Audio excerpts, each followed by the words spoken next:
तुमच्या गावच्या श्रीमंताले दोनच डोळे आणि जो तुमच्या गावात मागून खाते त्याले दोनच. असं आहे काय श्रीमंताले फोकस सारखं लय दूर दिसते, गरीबाले काय चायनाचे बसवले काय हलके. देवाजवळ भेदभाव नाही. जेवढं श्रीमंताले दिसते तेवढं गरीबाले दिसते, जेवढं श्रीमंताला ऐकू येते तेवढं गरीबाला ऐकू येते.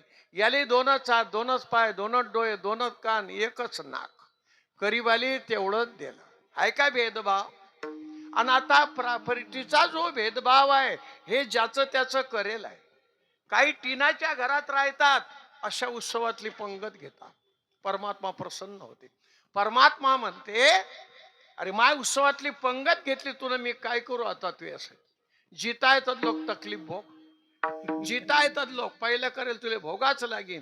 पण जिता येतात लोक मेल्यावर वावरानेटी वावर, एका मिरीनं 50 एकर जमीन, डच पाण्याची ईर, घरचाच ट्रॅक्टर, 4 बैल. काय केलं त्यानं?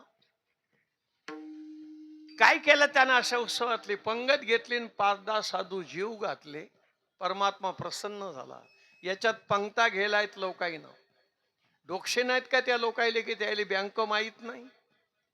त्याले डोक्षे बी आहेत आणि बँक बी माहीत आहे, पण काहीतरी कथा कीर्तन ऐकेलंय त्याईनं. याच्यात जेवढं अन्नदान होते तेवढं पूर्वजाच्या पित्यार्थ होते. अरे तुमचे मायबाप, आजोबा पंजोबा गेले, त्याच्या हातून परमार्थ घडला असेल नशीन घडला, मग त्याचा उद्धार कशानं होईल? वावर घेतल्या ना का मकाना